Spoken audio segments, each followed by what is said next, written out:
오늘도 사무엘하서 20장에 기록된 이 말씀을 통해서 하나님께서 주시는 은혜를 우리가 함께 나누기를 원합니다. 여러분이 사무엘하서 20장 말씀에는 이 다윗이 당하게 되는 이 두 번째 반역의 사건이 기록이 되어 있습니다. 이 압살롬의 반역으로 말미암아 둘로 나눠진 이 백성들의 마음이 드디어 폭발하게 된 것입니다. 그것이 바로 이 북쪽 이스라엘 속에 일어난 이 비그리의 아들 세바의 반역입니다.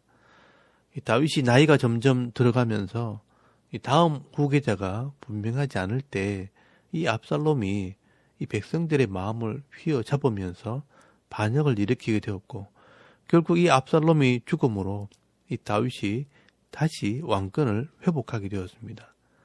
그러나 이때부터 다윗은 이스라엘 백성들을 신뢰하지 못하게 되었고, 원래 이 자신의 지파 사람들인 유다 사람들을 의지하게 됩니다. 여러분, 이 유다 사람들은 또 나름대로 이 다윗에게 괄시를 받다가 이 북쪽에 있는 이스라엘 사람들이 다윗을 대적하는 것을 보고 이 다윗을 중심으로 똘똘 뭉치게 되는 것입니다. 여기에는 이 유다 지파 사람들의 배경이 좀 있습니다. 여러분, 이 다윗이 처음 왕이 된 곳이 유다 지파의 헤브론이었습니다. 근데 이 사울 왕가가 망하면서 이 나라가 통합되었을 때 이 다윗이 헤브론에서 예루살렘으로 수도를 옮기게 됩니다. 그래서 이 헤브론은 이 수도로서의 혜택을 다 잃어버리고 많은 세금만 내게 되었던 겁니다. 이것 때문에 헤브론 사람들은 불만이 있었던 것입니다. 근데 이 압살롬이 반역이 일어나면서 이 북쪽 이스라엘 사람들이 다윗을 대적할 때 결국 다윗을 지켜줄 사람은 유다 사람들밖에 없다고 생각을 하게 된 것입니다. 그래도 사무엘하서 19장 40절에서 43절까지 말씀해 보시면 이 10지파를 가진 이스라엘 사람들과 다윗의 종친, 즉 이 다윗과 가까운 친족이라고 하는 이 유다 사람들이 서로 이 다윗을 모시고 가려고 다투게 되는 것입니다. 근데 이 다윗 입장에서는 이스라엘 사람들보다는 유다 사람들이 더 믿을 만한 것입니다. 그래서 여러분, 사무엘하서 19장 43절 말씀 끝에 보시면 유다 사람의 말이 이스라엘 사람의 말보다 더 강경하였더라라고 말씀을 하고 있습니다. 이런 정치적인 혼란함이 있을 때 이 이스라엘 사람들 중에 특히 옛 사울의 집안 사람들 중에 한 사람인 세바라는 사람이 다윗을 반대하면서 사람들을 모아서 반역을 일으키게 된 것입니다. 이 문제가 하나 해결되니까 또 문제가 생깁니다.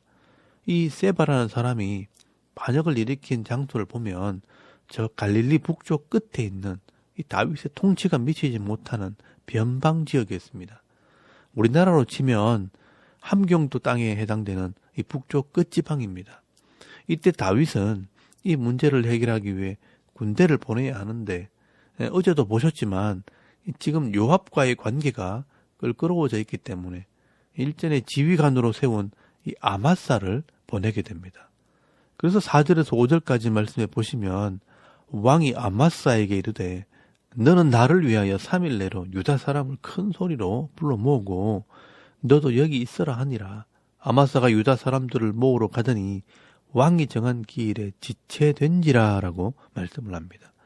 여러분, 이 아마사는 전쟁에 대한 경험도 없고 또 군대를 모으고 통솔할 능력도 안 되는 사람입니다.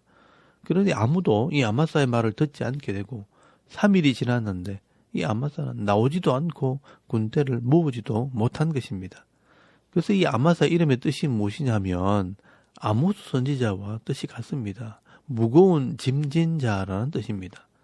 그래서 이 구간이 명간이라고 6절 말씀해 보시면 이 다윗이 아비새를 불러서 이 세바를 진압하라고 다시 명령을 하게 됩니다. 여기서 다윗은 요압을 부르고 싶은데 이 요압을 부르기는 싫고 그 동생 아비새를 부르면 요압도 함께 갈 것이라고 생각을 한 것입니다. 그래서 이 아비새를 불러서 명령을 한 것입니다. 그래서 7절 말씀에 보시면 이 아비새는 자기 형인 요압과 함께 이 세바의 반란군을 진압하러 가게 되는데 또 여기서 엉뚱한 일이 일어나게 됩니다. 여러분, 요압이요, 자기를 대신해서 이 군대 장관이 된 이 아마사에게 불만을 품고 이 아마사를 찾아가서 암살을 해버립니다. 여러분 9절에서 10절까지 말씀해 보시면 요압이 아마사에게 이르되 내 형은 평안하냐 하며 오른손으로 이 아마사의 수염을 잡고 그와 입을 맞추려는 채 하매 아마사가 요압의 손에 있는 칼은 주의하지 아니한지라 요압이 칼로 그의 배를 찌르매 그의 창자가 땅에 쏟아지니 그를 다시 치지 아니하여도 죽으니라 라고 말씀을 합니다. 여러분 지난번에 우리가 살펴보았듯이 이 아마사와 요압은 다윗의 조카들이고요. 서로 간에는 이종 사촌 형제가 되는 관계입니다. 그런데 요압이 잠시 다윗과 멀어진 사이에 자기 자리를 빼앗고 이 군대 장관이 되었다는 것 때문에 이 요압이 아마사를 죽이게 되는 것입니다. 이 장군들끼리 권력 다툼을 하고 있는 겁니다. 여러분 이게 세상의 권력이라는 것입니다. 더 힘 있는 사람이 이 약한 사람을 치는 겁니다. 정말 하나님 말씀대로 이 다윗의 집에서 칼이 떠나지 않게 되는 일들이 벌어지게 되는 것입니다. 결국 요압은 이 자기의 불만을 칼로 다 해결하는 사람입니다. 자기 동생을 죽인 아브넬도 칼로 죽여버렸고 또 자기를 무시했던 이 압살롬도 창으로 죽여버렸고 또 지금 자기 자리를 노리는 이 아마사도 칼로 죽여버렸습니다. 여러분 이 요압은 전쟁터에서는 훌륭한 장군이고 또 자기 일에는 최고의 전문가였지만 하나님을 두려워하지도 않고 또 사람을 존중 여기지도 않았기 때문에 결국 자신도 존중 여김을 받지 못하고요. 나중에 보시면 알겠지만 이 부하의 손에 비참하게 죽게 되는 것을 역사를 통해 확인하게 됩니다. 여러분 힘과 권력을 가지기 위해 칼을 휘두르는 것은 절대로 좋은 것이 아닙니다. 그래서 예수님께서 이 베드로가 칼로 예수님을 보호한다고 말고의 귀를 자를 때 칼을 가지는 자는 칼로 망하느니라 라고 말씀을 하신 것입니다. 어쨌든 요압과 이 아비새는 이 세바를 진압하기 위해 이 북쪽에 있는 이 벤마가 아벨이라는 도시로 가서 이 세바가 숨어 있는 성을 포위하게 됩니다. 근데 이 성에 사는 한 여인이 나와서 이 요압과 아비새를 책망을 하면서 왜 이 성을 포위했느냐고 큰 소리를 칩니다. 여러분 성경에 이 여인의 이름은 기록이 되어 있지 않지만 대단한 여자입니다. 이 여인이 하는 것을 보면요. 남자보다 훨씬 낫다는 것을 알게 됩니다. 이 여인이 제일 먼저 하는 말은 이리 가까이 오라는 겁니다. 그리고 왜 이 다윗의 군대가 우리 기업을 삼키려고 하는가 하면서 따집니다. 여러분 18절에서 19절까지 말씀해 보시면 여인이 말하여 이르되 옛사람들이 흔히 말하기를 아벨에게 가서 물으라 하고 그 일을 끝내었나이다. 나는 이스라엘의 화평과 충성된 자 중 하나이거늘 당신이 이스라엘 가운데 어머니 같은 성을 멸하고자 하시는도다. 어찌하여 당신이 여호와의 기업을 삼키고자 하나이까 하면서 큰 소리를 칩니다. 여러분 이 아벨이라는 성읍이요. 오래된 성읍이고요. 또 모든 사람들이 다 아는 그런 성읍이라는 것입니다. 이 이스라엘의 어머니 같은 성이라는 말은 우리나라로 치면 경주와 같이 이 오래된 역사가 있는 성이라는 뜻입니다. 근데 왜 갑자기 군대를 이끌고 와서 이 성을 삼키고자 하느냐 책망을 하는 것입니다. 요압 장군은 여자가 나와서 이런 말을 하니까 할 말이 없었습니다. 아니 우리가 이 성을 치러 온 것이 아니라 세바라는 반란군을 잡으러 왔다고 이야기를 합니다. 그랬더니 잠깐 기다리시오 하더니 그 여인이 이 세바의 목을 베어서 성 밖으로 던지는 것입니다. 그래서 이 세바의 반역은요 그냥 간단하게 끝나버렸습니다. 그래서 여러분 22절 말씀해 보시면 이에 여인이 그의 지혜를 가지고 모든 백성에게 나아가며 그들이 비그리의 아들 세바의 머리를 베어 요압에게 던지니라. 이에 요압이 나팔을 불매 무리가 흩어져 성읍에서 물러나 각기 장막으로 돌아가고 요압은 예루살렘으로 돌아와 왕에게 나아가니라 라고 말씀을 하고 있습니다. 여러분 이렇게 다윗은 이 압살롬의 반역과 이 세바의 반역을 진압하면서 다시 나라를 되찾고 회복하기는 했지만 이 백성들은 서로 나눠지고 이 다윗의 부하들은 마음의 상처를 가지게 됩니다. 그런데 중요한 것은 왜 이런 일들이 자꾸 일어나는지를 우리가 알아야 합니다. 이 가나안 땅은 하나님께서 약속하신 축복의 땅이요. 이 안식의 땅입니다. 그런데 왜 이런 반역과 전쟁과 분란과 다툼이 자꾸 일어나게 되는가? 그것은 바로 불순종 때문입니다. 이 불순종의 죄가 징계로 이어지기 때문입니다.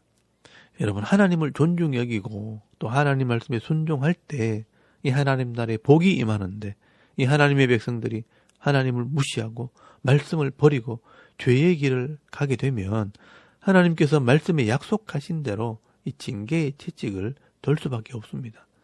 그런데 이때 이런 징계를 받는 이 백성들의 자세가 중요한 것입니다. 하나님께서 잠시 주시는 이런 징계와 채찍을 겸손하게 받지 않고 또 불평하고 원망하고 하나님을 대적한다면 결국은 더 깊은 죄의 자리로 나가게 될 것입니다. 그런데 하나님의 뜻을 받아들이고 회개하는 마음으로 겸손하게 매를 맞으면 하나님께서는 반드시 회복시켜 주시고 다시 은혜를 베풀어 주시되 이 과거의 고통을 기억하지 못할 정도로 회복시켜 주시겠다고 약속을 하셨습니다. 여러분, 율법에 오시면요, 이미 약속이 되어 있습니다. 레위기 26장 40절에서 42절까지 말씀을 한번 찾아보시기 바랍니다.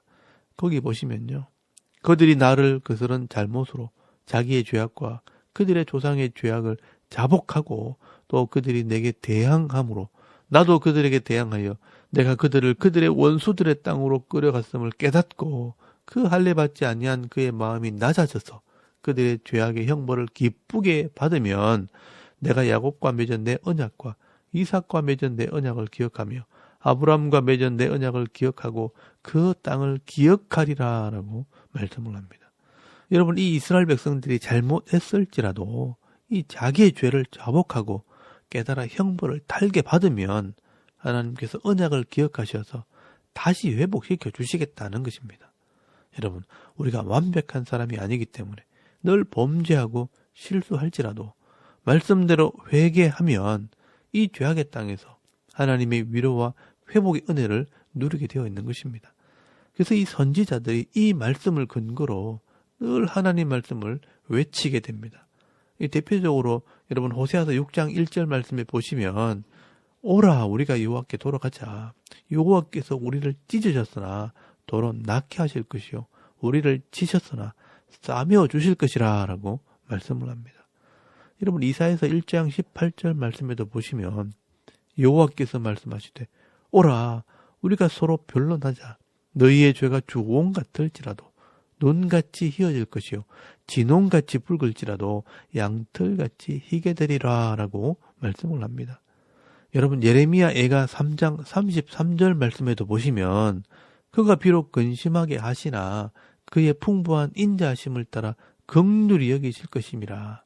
주께서 인생으로 고생하게 하시며 근심하게 하심은 본심이 아니시로다 라고 말씀을 합니다. 여러분 신약 성경에 있는 히브리서 12장 9절에서 11절까지 말씀에도 보시면 또 우리 육신의 아버지가 우리를 징계하여도 공경하였거든 하물며 모든 영의 아버지께 더욱 복종하며 살려 하지 않겠느냐.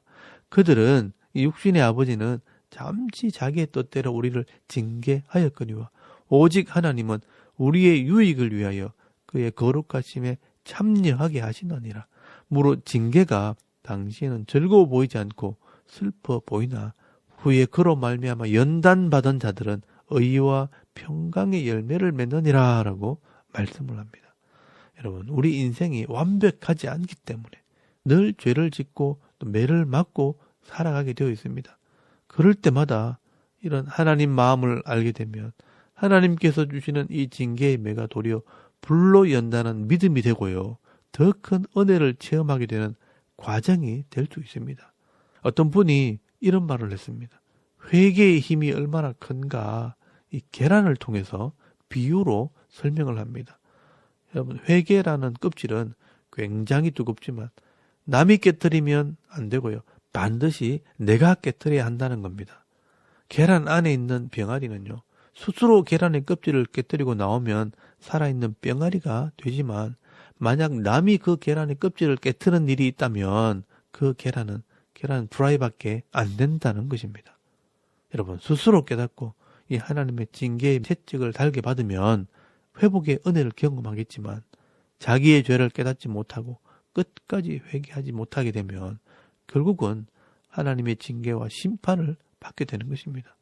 그러므로 오늘 저와 여러분도 내가 실수하고 넘어질 때마다 때리시고 징계하시는 이 하나님 마음을 깨달아서 늘 하나님을 의지하고 회개하는 자의 삶을 살아갈 때 이 악한 세상 속에서도 하나님의 위로와 평안을 받아 누리며 살아가는 저와 여러분의 이런 영적인 삶의 모습이 되실 수 있기를 주의 이름으로 축원합니다. 아멘.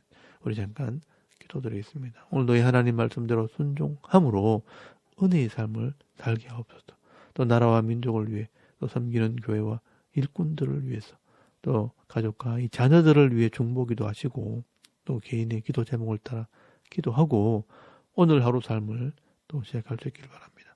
다 같이 우리 하나님께 한번 기도드리겠습니다.